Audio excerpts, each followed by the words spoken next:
시청자 여러분 안녕하십니까? BOE 모닝뉴스 시작합니다. 최근 한 달간 북중 국경 지역에서 트럭들의 통행이 눈에 띄게 증가하는 등 양극 간의 교역이 회복되고 있는 정황이 나타나고 있습니다. 북한이 지난달 중국으로 비제재 품목인 시계 수출을 크게 늘렸고 반대로 곡물 수입을 많이 했다는 무역 자료도 공개되었습니다. 함지아 기자입니다. 1일 단위 위성사진 서비스인 플래닛랩스가 지난 5월 25일 북한과 중국을 연결하는 조중 우이교의 중국 단둥 쪽 세관 일대를 촬영한 위성사진에는 트럭들로 보이는 움직임이 포착됐습니다. 이런 모습은 가장 최근 위성사진이 촬영된 22일까지 이어졌습니다. 특히 지난 11일과 15일 촬영된 위성사진에는 평소보다 많은 트럭들이 이 지점을 가득 채우고 있었습니다. 북중 국경 계류 지점은 올해 초 북한이 신종 코로나 바이러스 예방을 위해 국경을 봉쇄한 뒤 대부분 텅 비어 있었다가 지난달 말부터 트럭 등이 들어찬 모습이 보이면서 북중 국경 봉쇄가 해제 혹은 일부 완화된 게 아니냐는 관측이 나오고 있습니다. 북한 전문 매체인 38로스가 23일 공개한 고화질 위성사진에 포착된 트럭은 모두 21대로 촬영 시점 전후 트럭들까지 합치면 훨씬 더 많은 수의 트럭이 통행했을 것으로 보입니다. 앞서 BOE는 중국 해관총서의 무역 자료를 분석해 지난 5월 북한과 중국의 무역 총액이 6,331만 달러로 4월 2,400만 달러보다 약 2.6배 증가했다고 보도한 바 있습니다. 해관총서가 26일 추가 공개한 세부 무역 자료에서는 북한이 중국으로부터 식량 수입을 크게 늘린 사실도 확인됐습니다. 5월 한 달 북한은 밀가루 등 곡물가루 약 29,130톤, 약 945만 달러어치를 사들였습니다. 이는 대두유 관련 제품 1,102만 달러에 이어 두 번째로 많은 것으로 157만 달러를 기록한 전달보다 약 6배 늘어난 수치입니다. 지난해 북한은 총 7,317만 달러어치의 밀가루 등 곡물가루 제품을 중국에서 수입했는데 전달의 수입액을 초과한 건 지난해 12월이 유일했습니다. 북한 경제 전문가인 윌리엄 브라운 미 조지타운대 교수는 북한 내 식량 부족 가능성에 주목했습니다. June, you would think it would be a good month for food because you see all the green stuff, everything's growing.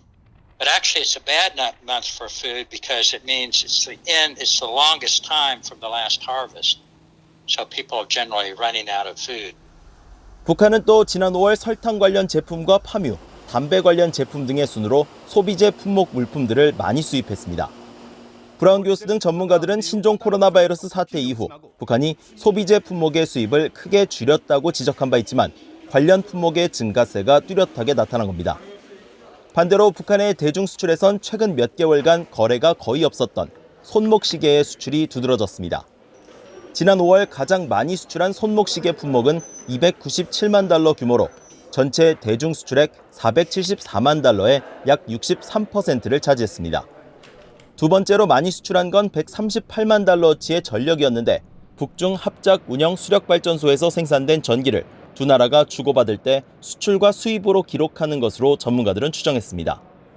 북한은 국제사회 제재로 주력 수출품인 석탄 등 광물과 수산물, 섬유 제품의 판로가 막힌 이후 비제재 품목인 손목시계 부품을 중국에서 수입해 완제품으로 재수출하는 양상을 보여왔습니다. BOE 뉴스 함지아입니다.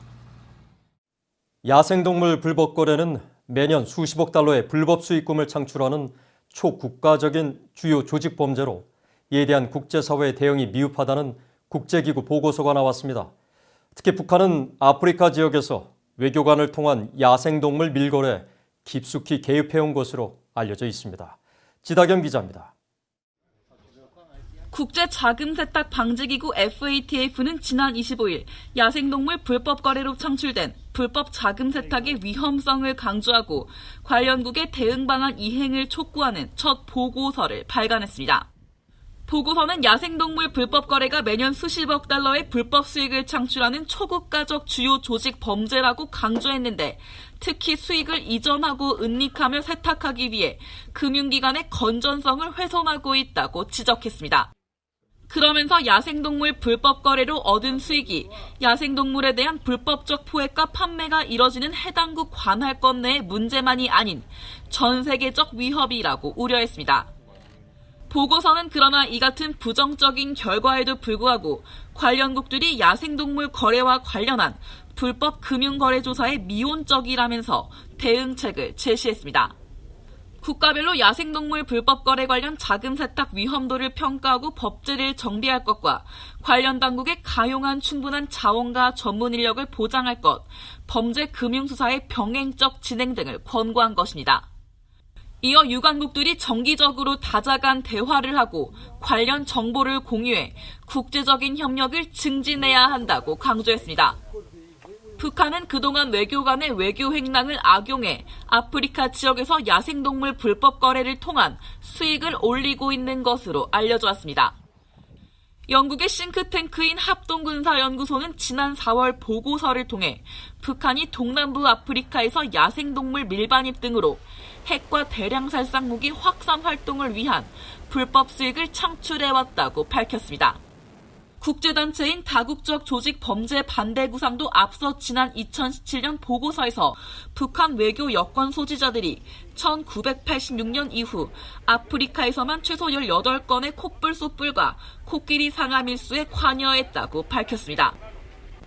남아공 당국은 북한이 남아공 주재 대사관을 통해 대사관이 없는 아프리카 내 주변국들과도 불법 거래에 나서고 있다는 혐의에 대해서도 조사하고 있다며 관련 불법 거래를 적극 조사해 차단에 나설 계획이라고 강조했습니다.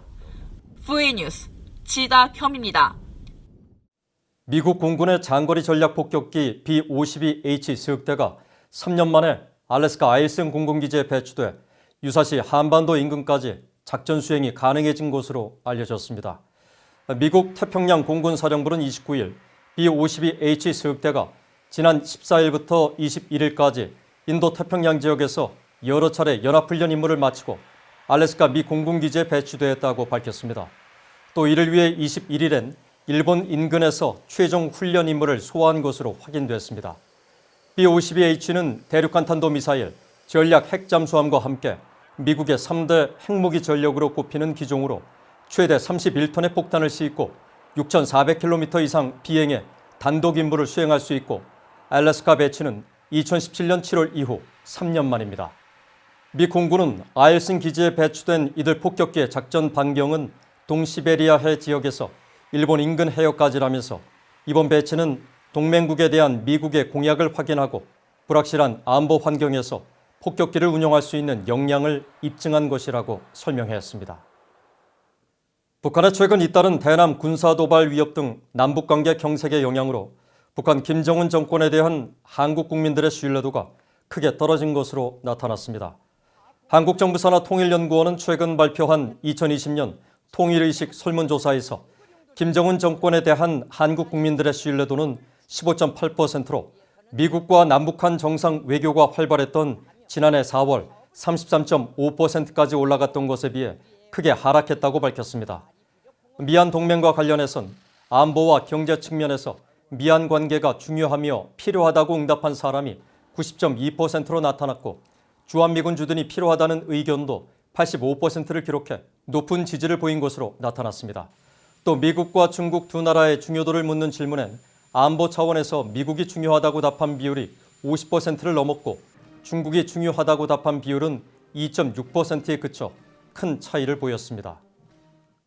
한국전쟁에 참전했다가 실종됐던 미군 전사자 유해 6구가 한국에서 발굴돼 하와이로 이송됐습니다. 유엔군 사령부는 27일 보도자료를 통해 유엔사와 미국, 한국의 고위 인사들이 오산 공군기지에서 유엔군 전사자 6명의 유해를 고국으로 봉환하기 위한 행사를 열었고 이 유해는 미군 공군기에 실려 하와이로 이송됐다고 밝혔습니다. 수전 마길 유엔사 대변인은 6구의 유해는 발굴 장소와 해당 지역 전투의 성격, 유품 등을 감안해 미군일 것으로 판단했다고 밝혔다고 미국 군사 전문 매체 성조지가 보도했습니다. 이 유해들은 하와이에 있는 미국 국방부 전쟁프로 실종자 확인국 산하 법의학 연구소에서 신원 확인 절차를 거쳐 고향의 가족의 품으로 돌아갈 예정입니다. 이상으로 BOE 모닝뉴스를 마칩니다. 시청해주신 여러분 고맙습니다.